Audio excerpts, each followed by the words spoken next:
dipersembahkan oleh Luwak White Coffee.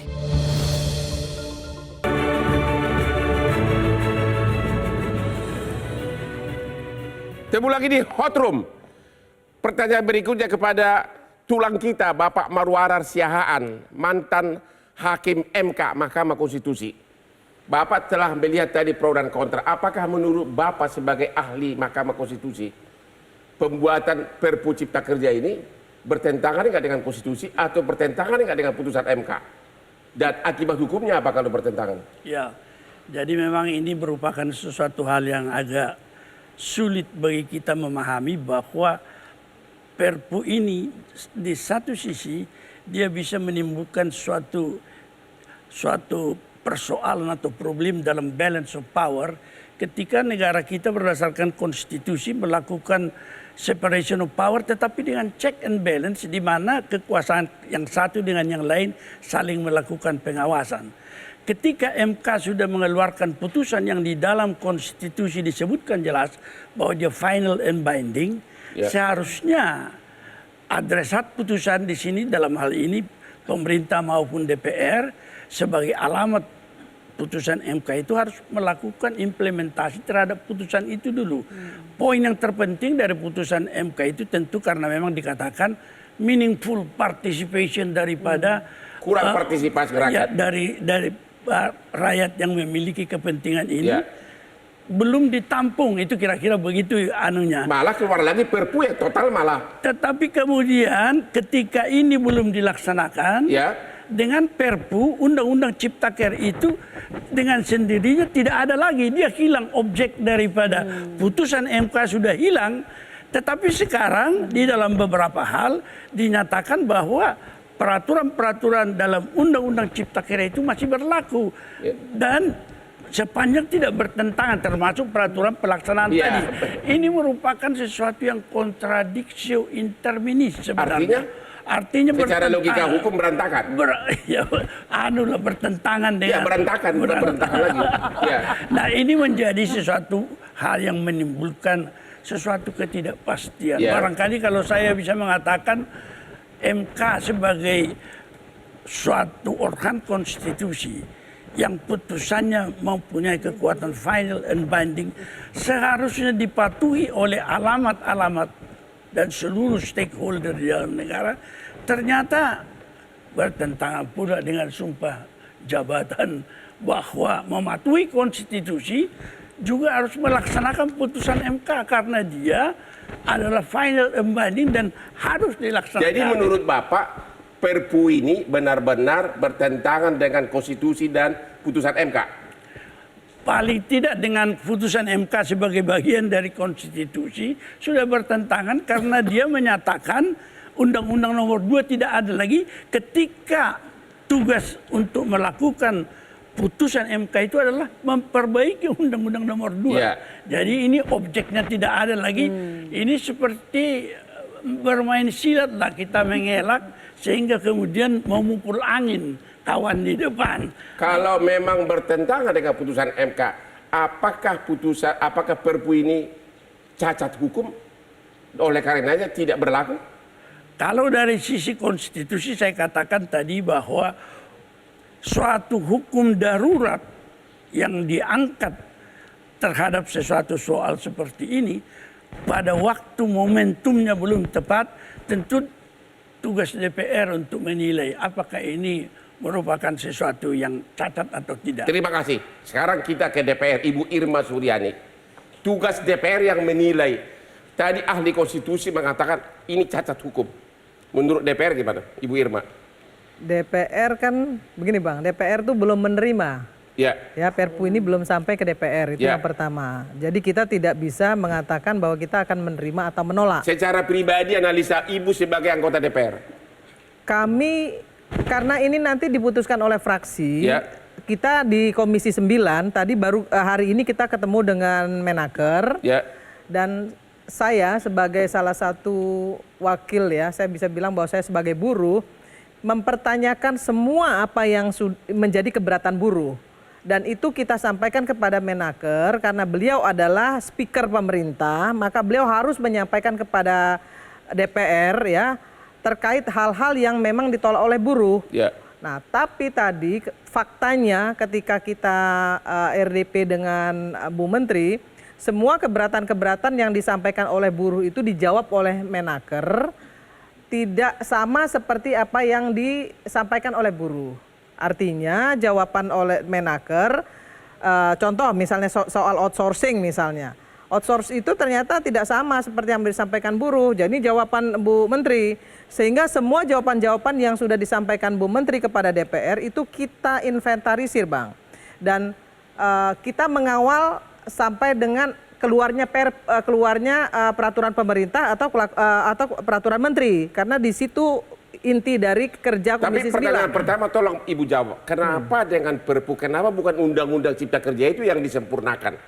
Ya, karena pesan dari putusan konstitusi adalah dibuat tidak sesuai dengan cara membuat undang-undang. Kenapa bukan undang-undang itu yang disempurnakan? Kenapa justru sebaliknya dibuat secara otoriter oleh Presiden Perpu? Saya kira Presiden tidak otoriter ya, karena begini. Bertentangan nggak dengan putusan konstitusi tadi, MK? Kalau menurut beliau itu, saya nggak tahu tadi bertentangan atau tidak. Tapi kalau menurut saya tidak bertentangan. Karena Presiden berhak mengeluarkan Perpu. Dan DPR juga berhak nanti menolak atau menerima Perpu. Jadi nggak ada masalah, kita akan lihat isi dari Perpu ini apa. Nah sekarang masalahnya, begini, kan kawan-kawan buruh ini belum melihat secara benar isi dari Perpu tersebut.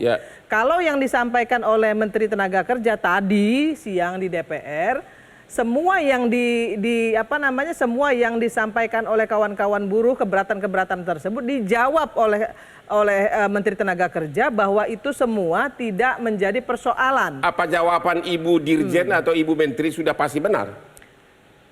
Persoalannya ini Bang, bukan soal benar atau tidak benar. Tapi menurut kami di Komisi 9, semua yang kami pertanyakan dijawab sesuai dengan pertanggungjawaban Menteri sebagai Menteri Tenaga Kerja. Dan itu akan kami kawal sampai keluarnya peraturan pemerintah dan peraturan Menteri.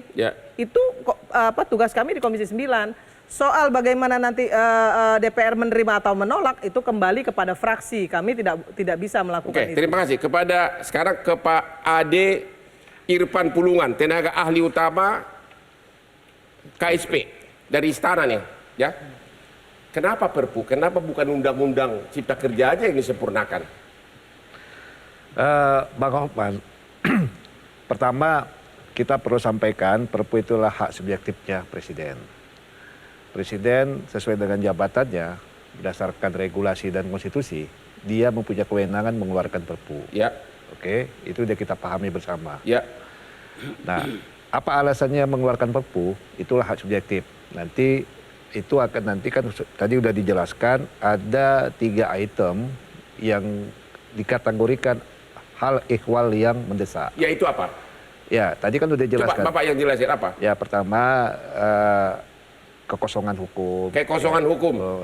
Yang kedua ya juga tapi kan nggak kosong hukumnya, masih berlaku sampai November Undang-Undang Cipta Kerja. Balik lagi ke Undang-Undang Cipta Kerja. Tunggu dulu Bang.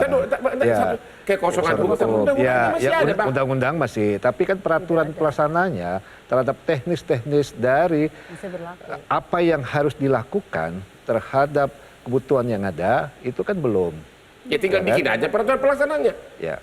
Tadi ada keputusan MK kalau melihat Undang-Undang Cipta Kerja, ya kan. Nah, Bang Hotman ini kan pengusaha. Ya, ketika pengusaha ingin melakukan investasi, tidak ada suatu kepastian.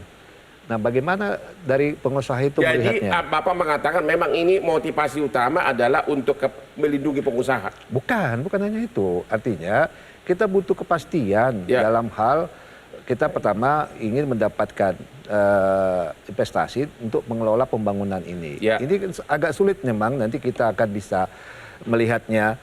Kalau kita benturkan adanya kemudahan investasi dengan penyerapan tenaga kerja, pelindungan tenaga kerja itu agak susah, gitu.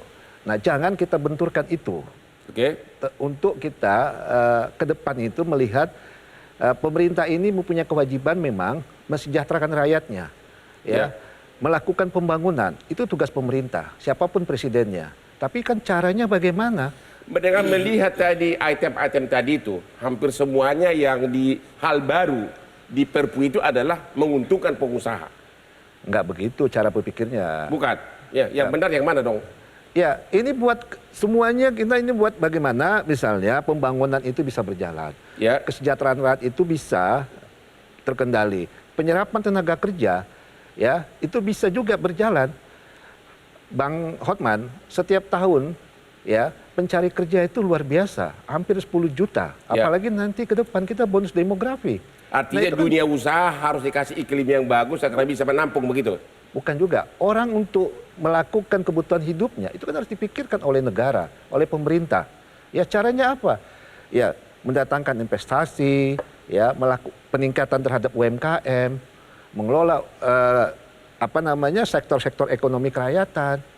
Ini dikerjakan oleh pemerintah. Oke, kalau gitu Ibu Mirah tadi udah membantah Ibu. Ya, yang Ternyata pertama, dia bilang enggak benar, itu enggak merugikan buruh. Apa jawaban yang Ibu? pertama, saya mau menyampaikan ke Pak Ade dulu nih, bahwa kalau kayak gitu keterangannya, penjelasannya dari istana, berarti nggak cocok Perpu Cipta Kerja, cocoknya Perpu Cipta Investasi, cocoknya. Ini yang saya bilang. Satu. Ya. Yang kedua, kenyataan yang kami hadapi sehari-hari kami advokasi, para pengusaha-pengusaha itu ngomongnya nih ke para pekerja buruh yang kami advokasi, mereka pagi kerja, sorenya di PHK, ini gara-gara Undang-Undang Cipta Kerja. Kenapa itu? Ya gara-gara Undang Cipta Kerja kemudian untuk mem-PHK orang. Kalau dikatakan bahwa ini untuk kawan-kawan angkatan kerja, aneh. Pantesan untuk angkatan kerja. Orang ini gampang di PHK, nanti kan rekrut lagi gitu loh. Sekarang ini situasinya, kondisinya, kenyataan di lapangan begitu. Kawan-kawan buruh ini pagi bekerja, sorenya di PHK dengan sangat mudah. Bilangnya efisiensi, perusahaan rugi. Dan itu pesangonnya ntar dulu gitu loh. Kemudian kawan-kawan yang kontrak yang begitu terus banyak sekali, cepat ininya, ritmenya. Dari kontrak yang cuma sehari lay worker, atau juga sebulan, paling lama 6 bulan mereka dikontrak. Jadi menurut Ibu benar-benar Perpu ini merugikan buruh? Yes, sangat Oke, merugikan. kita istirahat dulu, kita nanti kasih perdebatan kedua belah pihak.